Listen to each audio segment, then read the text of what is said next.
जी दोस्तों, स्वागत है आपका जेपी सर क्लास में। दोस्तों, हमने पिछली क्लास में जो भी बहुपद था उसके हम सारे रिजल्ट कवर कर चुके थे। आज हम नेक्स्ट टॉपिक लेकर आए हैं जिसका नाम है दो चर वाले रेखीय समीकरण युग्म। ठीक है, तो इसके बारे में हम लोग जानेंगे कि सब मतलब जो पाठ का नाम है इसका तात्पर्य क्या है, और रही बात दो चर क्या होते हैं, एक चर क्या होता है, इन सारी बातों को आज जिक्र करेंगे। हालांकि हमने पिछली क्लास में चर क्या होते हैं, अचर क्या होते हैं, हमने डिस्कस किया हुआ है। यदि आप उस वीडियो को नहीं वॉच किए हैं तो लिंक वीडियो के डिस्क्रिप्शन में है, आप वहां से देख सकते हैं। ठीक है, तो हम शुरू करते हैं। अगर हमें इसको बारे में जानना है तो हम यहाँ थोड़ा सा जिक्र करेंगे कि चर और अचर में क्या अंतर होते हैं, और उसके बाद जो एक चर होता है, दो चर होता है, तीन चर होता है, इसके बारे में भी हम लोग पर्टिकुलर बात करेंगे। ठीक है, तो देखिए दोस्तों, पहले हम देखेंगे कि जो पाठ का नाम दिया है, यह दिया क्या है, इसको ध्यान देखिए। दिया है दो चर वाले रेखीय समीकरण युग्म, युग्म की बात किया है, और दो चर वाले, दो चर बोले तो वेरिएबल, वेरिएबल उसे कहा जाता है जिसका मान हमेशा चेंज होता रहता है, उसी को हम वेरिएबल कहते हैं, हिंदी में उसी को हम चर कहते हैं। ठीक है, तो दो चर वाले रेखीय समीकरण युग्म क्या होते हैं इसको समझेंगे। और इसमें तो तीन विधि होती है। पहला विधि होता है ग्राफी विधि, दूसरा विधि होता है विस्थापन विधि, और तीसरी विधि होती है विलोपन विधि। हम इसके बारे में भी कंप्लीट आज स्टडी करने वाले हैं। ठीक है, तो शुरू करते हैं। देखिए, हम पहली बात करते हैं कि तो ये दो चर रेखीय समीकरण युग्म है, ये क्या होता है। देखिए, अगर हमें एक चर यानी कि बोल दिया 4x प्लस 8, देखिए 4x+8, ठीक है, ये क्या है, एक चर रेखीय समीकरण, क्या है, एक चर रेखीय समीकरण है। ठीक है, अगर बोल दिया जाए 4x+8 है, तो इसमें देखिए एक ही तो वेरिएबल है, वेरिएबल उसे कहते हैं, यानी कि जो चर होता है उसी को वेरिएबल कहा जाता है, हिंदी में चर कहा जाता है। तो देखिए सिर्फ एक ही तो वेरिएबल है, तो एक वेरिएबल को अगर किसी समीकरण में एक ही वेरिएबल फाइंड किया गया है, आपको दिख रहा है, तो उसे बोलते हैं एक चर रेखीय समीकरण। अब देखते हैं दो चर रेखीय समीकरण क्या होते हैं। देखिए, जब 3x प्लस 4y बराबर 20, ठीक है, 3x प्लस 4y बराबर 20। देखिए इसमें x भी है और y भी है, इसमें एक वेरिएबल नहीं है, x भी वेरिएबल है, y भी वेरिएबल है।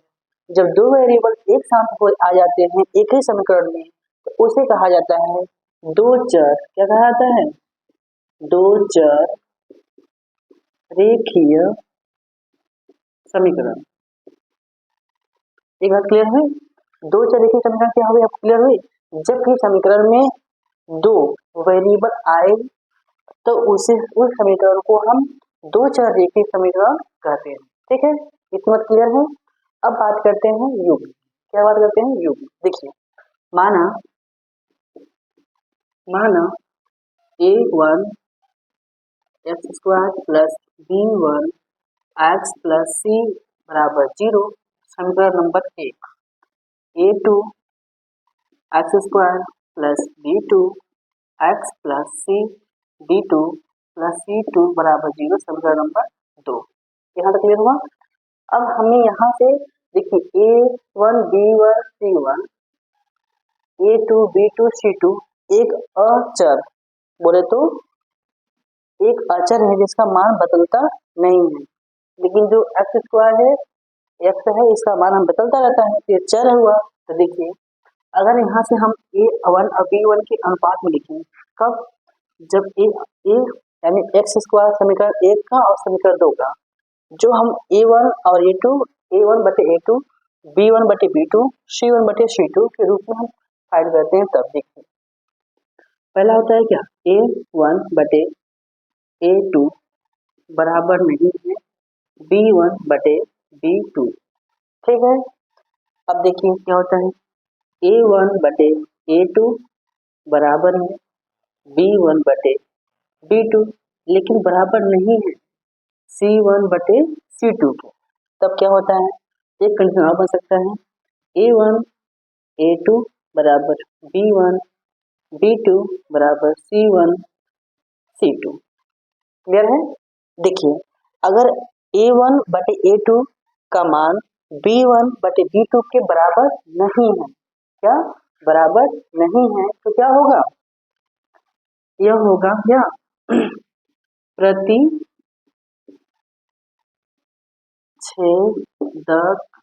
क्या होगा? प्रतिच्छेदक रेखा। क्या होगा? प्रतिच्छेदक रेखा। यानी कि अगर A1 बटे A2 बराबर नहीं है B1 बटे B2 के, तो वह रेखा एक दूसरे को एक बार प्रतिच्छेद करेगा। जैसे मान लीजिए एक रेखा यहाँ है, दूसरी रेखा यहाँ है, तो ये काट रही है। यह कंडीशन तब बनेगा, एक रेखा दूसरी रेखा को एक बार काटेगी जब वह दिखा दिया जाएगा, जब हम सत्यापित कर लेंगे कि A1 बटे A2 बराबर नहीं है B1 बटे B2 के, तो वह प्रतिच्छेदक रेखा कहलाएगी। और वह दो रेखाएं जो होंगी, जो एक रेखा ये होगी, एक रेखा ये होगी, अगर इस सिचुएशन को में आती हैं तो ये दोनों रेखाएं एक बिंदु पर काटेंगी। ऐसा इस फार्मूले को फाइंड करने के बाद हम पता कर सकते हैं। ठीक है, अब देखते हैं दूसरा कंडीशन क्या है। A1 बटे A2 B1 बटे B2 बराबर है, लेकिन C1 बटे C2 बराबर नहीं है। इन दोनों के बराबर ये नहीं है। ऐसा कंडीशन आता है तो हो जाता है क्या? समांतर। क्या हो जाता है? समांतर। समांतर रेखा हो जाती है। कहने का मतलब ये होता है कि एक रेखा ऊपर से जाएगी और दूसरी रेखा उसके ऊपर से जाएगी, समानांतर। इनके बीच की दूरी हमेशा समान रहेंगी, इन रेखाएं जाती रहेंगी। ये कभी एक दूसरे से प्रतिच्छेद नहीं करेंगी। ठीक है, यह एक दूसरे से वैसे प्रतिच्छेद करेंगे ही नहीं, क्योंकि वो सीधी जा रही होती जा रही है, तो कहाँ से मिलेंगे ही नहीं, प्रतिच्छेद कहाँ से होगा? तो यह दिखाता है अगर A1 बटे A2 बराबर है B1 बटे B2 के, लेकिन C1 बटे C2 के बराबर नहीं होता, तो इस कंडीशन को हम सर्टिफाइड किया जाता है, बनाया जाता है। अगर दो समीकरण दिए गए हैं और इस समीकरण इसे फाइंड कर रहे हैं, यानी कि इसे ऐसा आ जा सकता है, यानी मतलब कि ये समीकरण और इस समीकरण जो वेरिएबल है उसके पहले जो गुणनफल होते हैं और उनको रखने पर अगर ये सर्टिफाई करता है कि वह A1 बटे A2 B1 बटे B2 बराबर नहीं है C1 बटे C2 के, तो वे रेखाएं कभी एक दूसरे को प्रतिच्छेद नहीं करेंगी, एक दूसरे के समांतर जाएंगे। ठीक है, ये बात क्लियर है नहीं? अब देखते हैं लास्ट है। लास्ट क्या है? A1 बटे A2 बराबर है B1 बटे B2 के, बराबर है C1 बटे C2। जब तीनों केस बराबर होंगे, जब तीनों केस बराबर होंगे तो इस पे क्या होगा? ये रेखा क्या होगा? एक रेखा एक के एक रेखा दूसरी रेखा के ऊपर से गुजरेगी। जब ये तीनों के सर्टिफाई करेगा A1 बटे A2 बराबर है B1 बटे B2 के, C1 बटे C2 के बराबर होगा, तो एक रेखा दूसरी रेखा के ठीक ऊपर से गुजरेगी। जैसे मान लीजिए एक छोटी सी रेखा यहाँ पर है, ठीक है, छोटी सी रेखा है, ये यहाँ से एक रेखा है, क्लियर है, एक रेखा है। लेकिन अगर बोल दिया जाए कि ये सर्टिफाइड कर रही है, मान लीजिए जो रेखा है ये वाली रेखा है, ठीक है, और ये वाली रेखा क्या होगी? ठीक इसके ऊपर से होकर जाएगी, ठीक इसके ऊपर से होकर जाएगी, यानी कि इसी पर से होकर जाएगी, इधर से इधर से। तो देखिए, देख नहीं रहे हैं, यहाँ से यहाँ तक हर एक पॉइंट पर काटती हुई जा रही है, हर एक पॉइंट पर काटती जा रही है, इसलिए कहा जाता है कि यह अनेकों बार काटेगी, यह अनेकों बार काटती है। देख नहीं रहे हैं, यहाँ से लेकर यहाँ तो काटती ही जा रही है ना, तो काउंट नहीं कर सकते ना कितनी बार काटी है, बहुत बार काट सकती है। अगर यह कंडीशन लिया तो बहुत बार काटती हुई जाती है, इसलिए कहा जाता है कि यह ऐसी रेखा जो होती हैं अनेकों बार काटती हुई जाती हैं। इसलिए इसका वेरिएबल जो जो अगर ये सर्टिफाइड किया जाता है, कहा जाता है कि इसका मान एक से अधिक अनेकों मान आ सकते हैं, एक्स और वाई के। ठीक है, अगर आपको यहाँ तक अच्छा लगा हो इसे नोट करिए, चलते हैं आगे आगे। ठीक है,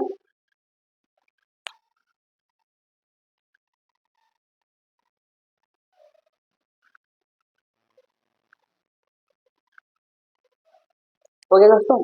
अब चलते हैं कि जो दो घात समीकरण युग्म होते हैं उनको हल करने की जो विधियां होती हैं वो 3 विधि होती हैं। पहला है ग्राफिक विधि से, दूसरा है विस्थापन विधि से, तीसरा है विलोपन विधि से। तो हम एक एक करके सारी विधियों को अच्छे से देखेंगे, ठीक है। तो पहली बात है, इसे देखने के लिए हम एग्जाम्पल सहारा लेते हैं। एग्जाम्पल समझेंगे तो आपको बहुत अच्छे समझ में आएगा कि हम एग्जाम्पल लेकर ही समझाना चाहते हैं, ठीक है। तो पहली विधि हम देखते हैं क्या, ग्राफिक विधि। कौन सी विधि, ग्राफिक विधि, ठीक है। अब देखिए ध्यान से, इसको से कैसे ग्राफिक विधि से कैसे हम हल करते हैं उसको देखने के लिए हम एक एग्जाम्पल लेते हैं, ठीक है। देखिए एग्जाम्पल लेते हैं क्या, x प्लस 3y बराबर 6, ठीक है। और दूसरा लेते हैं 2x माइनस 3y बराबर 12। ये हुआ समीकरण पहला, ये हुआ समीकरण दूसरा। दो समीकरण बन गए। अब दोनों समीकरणों से हमें ग्राफिक विधि हल करना है तो हमें x और y का मान निकालना होगा। तो हम x y का मान निकालते हैं। देखिए यहाँ समीकरण एक को हल कर लेते हैं, यहाँ समीकरण एक को हल कर लेते हैं और यहाँ समीकरण दो को हल कर लेते हैं, ठीक है। अगर हम एक हल करेंगे तो x प्लस 3y बराबर बराबर 6 ना। जब हम x का मान 0 रखते हैं, जब हम x का मान 0 रखते हैं तब तो यहाँ 0 हो जाएगा, यहाँ जगह 3y बराबर 6 तो y का मान आएगा 2। क्लियर है। हम यहाँ बनाते हैं बॉक्स। देखिए बॉक्स बना रहे हैं, 3 खा बना दिए, ठीक है। देखिए यहाँ लिखते हैं x, यहाँ लिखते हैं y। क्लियर है। जब हम 0 का x का मान क्या रखें, 0, जब हम x का मान 0 रखें तो y का मान कितना आया, 2 आया, ठीक है।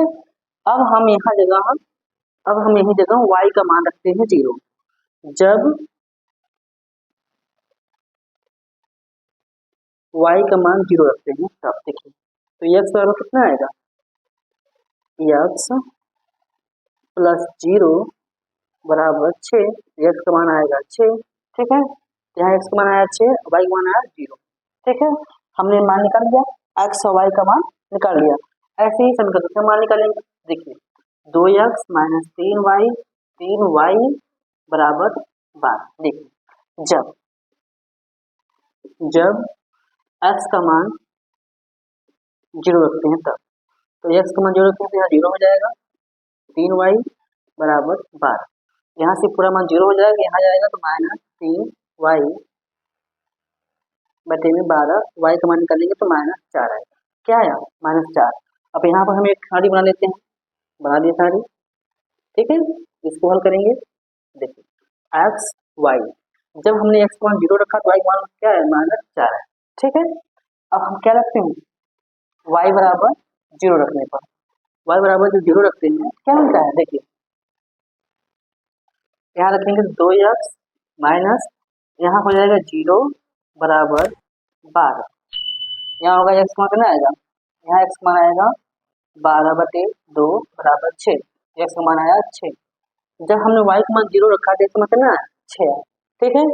अब हम इसे ग्राफ की विधि से मतलब ग्राफ में कैसे पुट करना है उसको देखते हैं, ठीक। देखिए ध्यान से,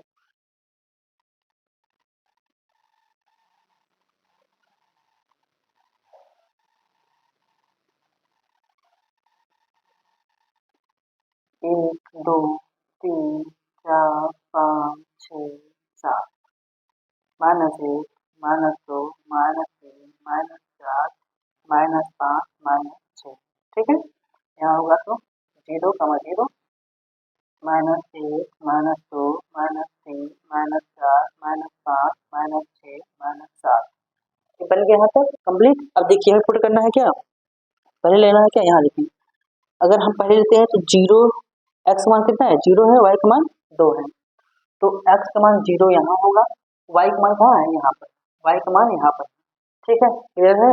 अब देखिए इसमें अब x का मान 6 है, y का मान 0 है, यानी y का मान यहाँ 0 होगा और x का मान 6 होगा, यानी कि यहाँ।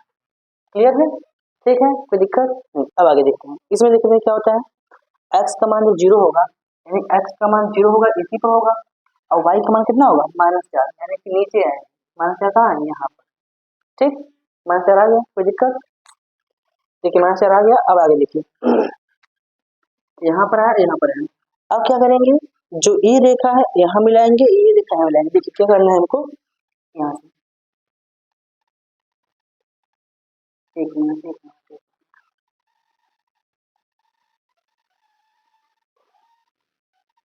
ये रेखा यहाँ से गुजर गई, ठीक है। अब देखिए यहाँ गुजर रही है, यहाँ से एक मिनट थोड़ा सा मिस्टेक,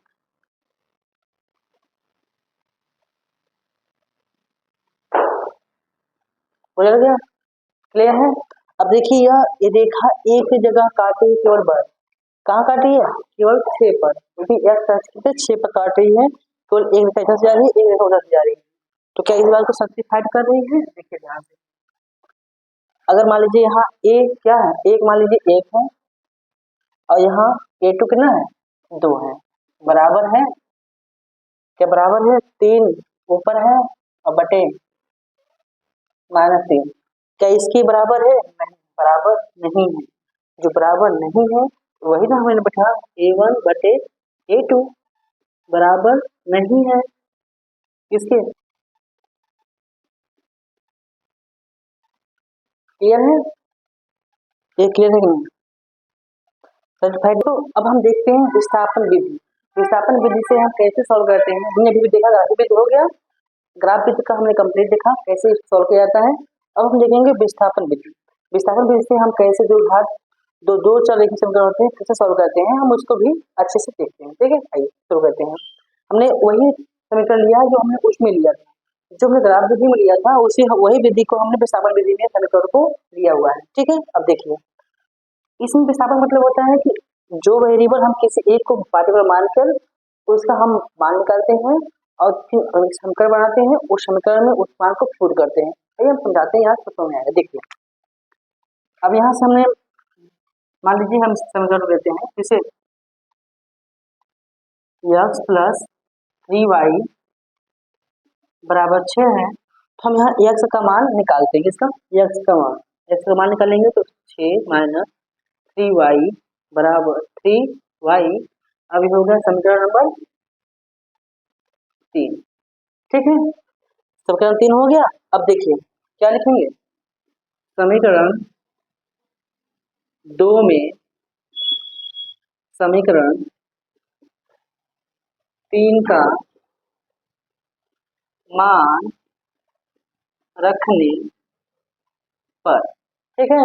समीकरण 2 में समीकरण 3 का मान रखने पर, समीकरण 2 कहाँ, यही है।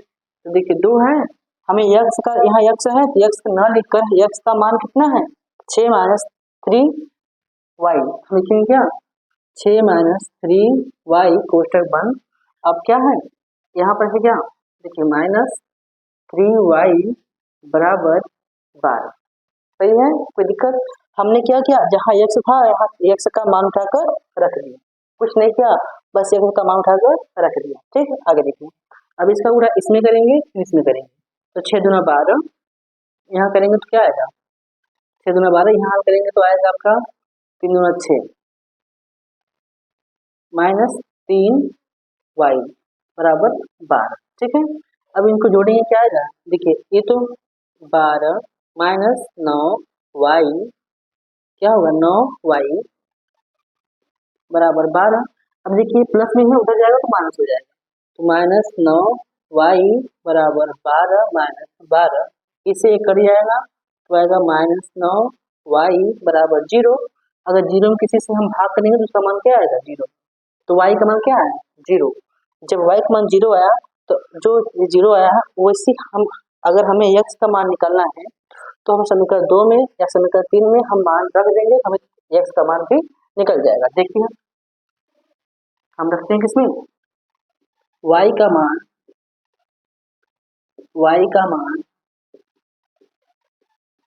समीकरण 3 में रखने पर देखिए रख रहे हैं, जब यहाँ रखेंगे तो कितना है, यहाँ देना x बराबर 6 माइनस 3y। अब y का मान कितना है, 0, y का मान 0 रखिए, 6 माइनस 3 बराबर y का मान 0, लेकिन क्या आ जाएगा x का मान 6। ठीक है, देखिए यहाँ भी x का मान 6 आया, y का मान 0 आया, इसमें भी हमारा x का मान 6 आया था, y का मान 0 आया, सेम ऐसा रहा है नहीं। ये विधि हुई आपका विस्थापन विधि, हमने इसके विस्थापन विधि सॉल्व किया। तो विस्थापन विधि यही है, अगर किसी संख्या को हल करके पार्टिकुलर एक का मान करके हल, इसमें क्या होता है कि समीकरण तीसरा बनाना पड़ता है, तब इस समीकरण को हल किया जाता है।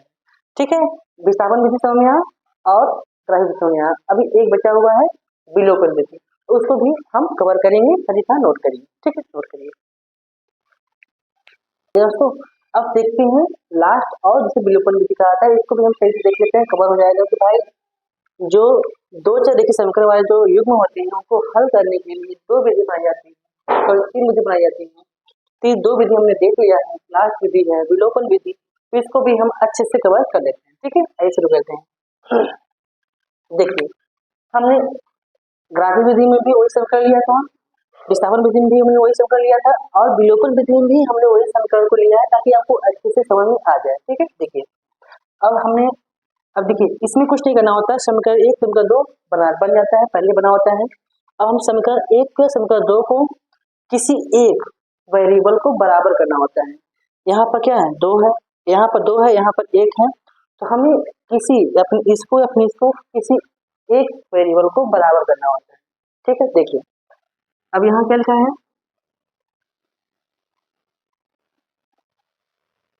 2x 3y बराबर 12। ठीक है, अब यहाँ जो नीचे लिखा है, यहाँ क्या है, x प्लस 3y बराबर 6। क्लियर है, 6 है। अगर हम यहाँ देखो क्या करें कि यहाँ से 2 से गुणा कर दें, यहाँ भी 2 से गुणा कर दें, और यहाँ भी 2 से गुणा कर दें।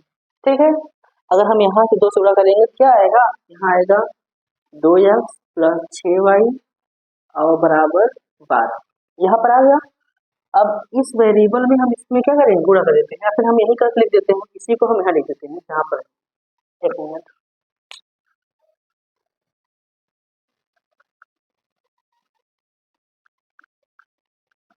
देखिए तो यहाँ पर है x प्लस 3y बराबर 6 है। अब आपको दिख रहा होगा, ध्यान देखने आपको दिख रहा है कि यहाँ पर तो 2 है, यहाँ पर 1 है, लेकिन यहाँ पर 3 है और यहाँ पर 3 है, यानी ये दोनों वेरिएबल बराबर हैं। जब ये दोनों वेरिएबल बराबर हैं तो केवल अगर हम चिन्ह विपरीत कर दें क्या घर बढ़ जाएगा। देखिए कुछ नहीं करना है, बस सिंपल से देखिए, अगर इसको इसके साथ काटेंगे तो इससे कट जाएगा, क्योंकि यह प्लस में है और यह माइनस में है, कट गया। अब देखिए इसको जोड़ेंगे तो क्या, यहाँ 2 है, यहाँ 1 है, यानी 3x बराबर, यहाँ करेंगे तो 12 6 18, और यहाँ x का मान कितना आया, 6। x का मान कितना आया, 6। अब देखिए x का मान यहाँ पे 6 आया है, तो y का मान क्या आएगा, आपको सही बात है 0 आएगा। चेक करते हैं, देखिए अब समीकरण 1 या समीकरण 2 में किसी में हम मान रखेंगे अगर x का, तो y का मान निकल जाएगा। हम x का मान समीकरण 3 में रखते हैं। ठीक है, समीकरण 1 में रखते हैं, x का मान समीकरण 1 में रखने पर, ठीक है, देखिए x प्लस 3y बराबर 6, यही है। x का मान कितना है, 6 है, 6 प्लस 3y बराबर 6। देखिए यहाँ प्लस में है, अब बीच में बराबर है, जब बराबर उस साइड जाएगा तो माइनस हो जाएगा। 3y बराबर 6 माइनस 6, यहाँ से इकट्ठा तो 3y बराबर 0, y का मान आएगा 0। क्लियर, y का मान कितना आया, 0। देखिए यहाँ पे आपको y का मान 0 आया, x का मान 6 आया।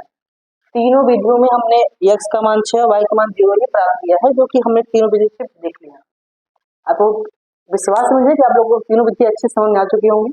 यदि पूरे अच्छे से कवर हुआ, आपको भी समझ में अच्छा आया हुआ, तो वीडियो को लाइक करना मत भूलिएगा। ठीक है, और तो और अपने उस फ्रेंड को शेयर करिएगा जो मैथ में बहुत ज़्यादा वीक, अगर उनको शेयर करेंगे तो उनको भी इस वीडियो से बहुत ज़्यादा हेल्प मिलेगा। ठीक है, हमने तीनों वीडियो को आज कवर कर लिया। हमने ये भी देखा कि दो चर रेखीय समीकरण युग्म क्या होते हैं। ठीक है, हम आगे ही अगले अभ्यास के लेकर साथ में आएंगे, क्योंकि यह अगर इतनी से अभ्यास में इसी वीडियो हमने अगर अगले अभ्यास की बात कर देंगे तो वीडियो बहुत लंबा हो जाएगा, और वीडियो लंबा हो जाए ऐसा हम नहीं चाहते, इसलिए हम अगले वीडियो में 3.1 का एक्सरसाइज लेकर आएंगे। Thank you.